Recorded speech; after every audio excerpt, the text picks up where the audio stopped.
Hey guys, welcome back to Andy's Dinosaur Reviews, and today we are going to go ahead and check out 4 more of these brand new Toymonster International Captivz Jurassic World Camp Cretaceous figures, as we are going to look at herbivores this time. The last time we had taken a look at the Velociraptor squad, which is now complete thanks to the newest Camp Cretaceous line from the Captivz figures, but this time we are going to take a look at the new version of the Sinoceratops, as well as a beautiful Bumpy figure. We've also got a new version of the Stegosaurus, as well as a glow-in-the-dark variant of Bumpy as well. So quite a few different very cool looking figures here, so let's go ahead and head straight to a closer look at these right now. So some of these figures we have taken a look at prior as far as the sculpts go, and I will actually bring in the previous versions to compare with the current versions to show you the differences. And one of those figures that we don't really need to take a look at the sculpt again for is the Sinoceratops. But what we want to look at is, of course, what's new, and that would be the paint application. So on this one, we have a very, very dark greenish type of a color, almost like a greenish gray for the coloration of this one, which is quite a bit darker than the previous version was. However, I will say that the overall paint scheme is very similar to the previous one. I'm surprised they didn't go with kind of like that bluish color scheme that we did see in Camp Cretaceous. However, they have chosen this darker color scheme, and I really actually quite like it because it goes really well with the previous version, making them look like they are kind of part of the same group, part of the same herd, I guess you could say. But up here on the face, you could see some really nice white coloration there around the face area, as well as a yellowish coloration, or like a yellowish orange, for the beak. The eye is actually painted with a green, which you might be able to see a little better over here. You can definitely see it a little bit better right there. It's like a very dark green, and then I think the way that they painted around the eye with that white coloration, and then the eye itself with a dark green, looks really quite nice. Definitely makes that green pop quite beautifully. You also have a bluish horn, which is very interesting, as that's something that we haven't really seen before. And you have more of that kind of like orangish yellow up here in the frill area, as well as like some spots and circles of that darker green and some more of that white up there. The nails are painted with a it's like an off-white, like a almost like a bluish gray sort of a color. And we also have a nice dry brushing on the underside, which makes that detail pop quite beautifully, but of an off-white down here as well. Similar coloration to what we see here on the side of the face. But as far as this one in comparison to the previous one, you can definitely see that they're very similar looking. As far as the coloration goes, the previous one obviously was a different variation of green, as this one's more of like a greenish or a bluish gray. And other than that, though, they're very, very similarly painted, so they're not too far off from each other. And I think that's one of the more appealing aspects of the figures, is the fact that they actually look like they go together quite nicely. Maybe almost a male and a female, I would say, as far as these go. So there is definitely some variation between the two, and I think they look really cool together. And then as far as figures that we have reviewed in the past, the only other one that's included this time would be the Stegosaurus. We have reviewed this one, as this one was released in the initial run of Jurassic World Captivz figures, but you can see that this one as well looks really quite cool. It's probably one of the only ones that I wasn't a giant fan of as far as the sculpt in the first round of Captivz figures, because I feel like the head sculpt is a little bit, well, a bit too big. And just generally the body doesn't really look all that Jurassic World-ish, but at the same time it definitely has a similar appearance. But I will say that I love the paint application of this version. Like, it is really nicely done, as they have included quite a bit of different variations of greens and browns, nice washes, beautiful darker shades of green where they've kind of like spotted through the figure, and just given it such a really cool, very lifelike paint job. And this might actually be my favorite out of all of them as far as the actual paint application goes, which is really impressive. The Captivz line has really, really done a better job on this round as far as the paint applications of their figures compared to the previous round, which is impressive because I was really blown away by them the first time. But I feel like that the newer ones are just so much better as far as like giving such a realistic appearance to their figures. Definitely, again, the best Jurassic minifigures that we've ever seen, and I will always say that because they have the nicest sculpts and the best paint apps. But this one, again, sports just a ton of variation of paint on it, and you can see that throughout the entire figure. Even the thagomizers out here at the end of the tail have almost like a weathered type of an appearance to them, so they look very realistic as well. This Stegosaurus is just gorgeous as far as the paintwork goes. Not so much the sculpt. The sculpt isn't bad. It kind of reminds me of more of like a juvenile Stegosaurus, as it still sort of has like some features of like a baby, but it's obviously not a full-blown baby. It's maybe approaching an adult. And if you look at it from that vantage point, then it is actually still a really cool figure. But for a comparison with the previous version, this is the previous version. I can definitely say that I really like the newer one a lot better. Like, that one is just a much nicer paint application. And the original one did have a pretty nice paint application too, but the newer one just has a really lifelike, I would say, paint application to it. Very different, but again, they look like they belong, so that is really cool yet again on the part of the Captivz line, but definitely like the newer one better. And then the final, which we have two different variants of, is Bumpy. And I will say that without question, this is the best Bumpy figure that I've seen from any company producing Jurassic World figures so far. I think they just did a fantastic job on this Bumpy, and it is beautiful beyond belief. You can see some really nice sculpt and detail up here on the face.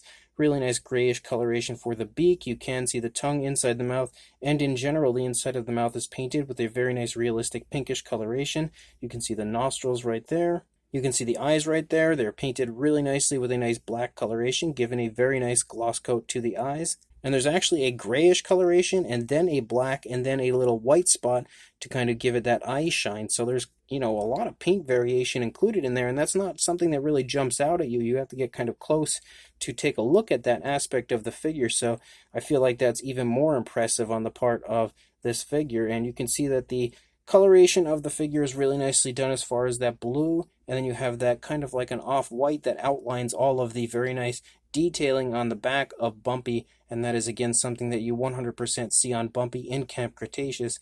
The little bumps all over Bumpy are actually really beautifully done as well, painted with a nice off-white, and then they're kind of given like a nice brown dry brushing. And they've done that for every area of the figure, which makes it just look so much nicer, so much more appealing, just giving it a really nice, very realistic, I would say, paint application. And you can see that white coloration runs the course of the entire dinosaur as far as like creeping through all of the different cracks of the armor on the back of Bumpy, and the armored area is painted all the way out onto the tail. Our little club tail is beautifully sculpted and painted with a nice grayish coloration. And then that white coloration also runs down here onto the side of Bumpy, as you can see. It outlines each and every one of the scales here on the sides of the legs, and you have the nice variation of brown there on the underside, and the very smooth transition between the blue to the brown. Super, super smooth.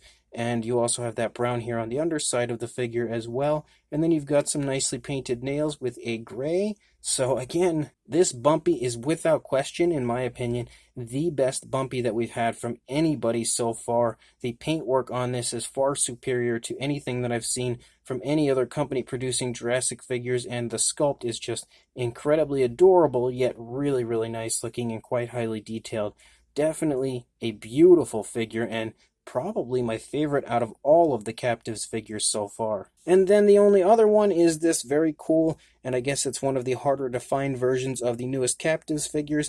This is the glow-in-the-dark Bumpy, which you're obviously not going to see anything different between this figure in comparison to the one that we had just taken a look at, because it's exactly the same figure, but just now with a glow-in-the-dark feature to it. So we're going to go ahead and check out the glow-in-the-dark feature right now. So we seem to have our Bumpy nice and charged. Let's see what happens.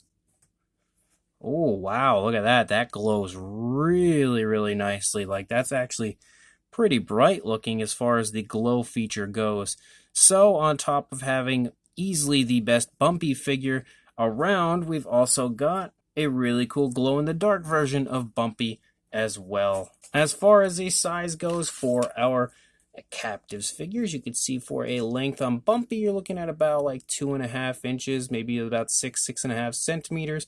I'm not going to measure each one because they're roughly the same size, and you've already got a pretty good idea of the size right there. But for a size comparison to help further show you the size, There is Mr. Papo T-Rex, the Attack Pack Colovosaurus, and Robert Muldoon from the Mattel Jurassic World toy line in comparison to our really cool Captivz figures here. And you can definitely see again that they sport that same similar, very small size, which makes them even more impressive if you ask me, because they honestly blow my mind as far as just how incredible they look. Sculpt, paint, and detail-wise in comparison to their size, it's honestly mind-boggling how good these figures are.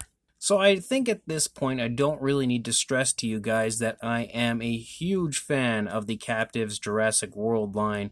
But in case you don't already know that, I just want to let you guys know that I am a gigantic fan of this line because they are easily the best minifigures. And I always say it and I always will from any Jurassic World line. The size of these figures, and then when you get nice and close and you actually look at the sculpts, it is insane how good these figures are. And on top of the really beautiful sculpts and very nice poses that they choose for their figures, the actual paint applications are far and away better than any, not just Jurassic World minifigures specifically, but like any minifigure I think I've ever seen. The paint apps are better on these Captivz figures than anything else that I've seen prior.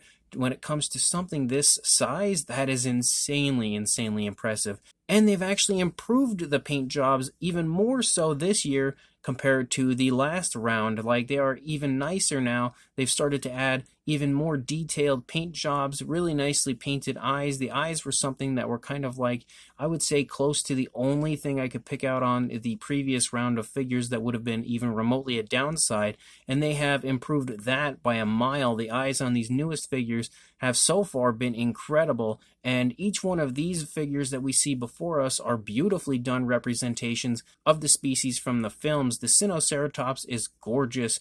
It's again the same sculpt as last time, but it's a beautiful sculpt, very highly detailed, and the paint app on this newest one looks nice and faithful to something you would see on Jurassic World and Camp Cretaceous, so that is definitely a big plus for that figure. And on top of that, you have a really nice paint scheme for it that looks similar to the previous paint scheme, making those two look like they belong together. You've also got the really nice looking Stegosaurus, which initially, again, I wasn't a huge fan of until I kind of started to accept it as being like a juvenile approaching an adult Stegosaurus. The only thing, honestly, at this point that I would say is a slight downside for that figure is the size of the head, but I will say that the actual sculpt is really nice and very highly detailed, and the paint job on this one is beautiful, absolutely incredible in comparison to the previous one even. The previous one was really nice, but this one is just so much nicer, and in my opinion, way more lifelike and realistic than the previous version. So again, showing how the Captivz line continues to improve. And then we have Bumpy in both the regular and glow-in-the-dark versions, and Bumpy is easily the best Bumpy figure that I've ever seen prior to this from any line, and potentially may ever see, because it is just a beautiful representation of Bumpy. The sculpt is picture perfect, but what's even better than the sculpt is the paint job. The paint job is just unbelievable on something so small. Like, the Captivz line has really gone the extra mile on the Bumpy figure to kind of hammer out the best version of Bumpy that we'll see, and I think they achieved that perfectly. This Bumpy figure just looks picture perfect in every way, whether it's the sculpt, whether it's the paint.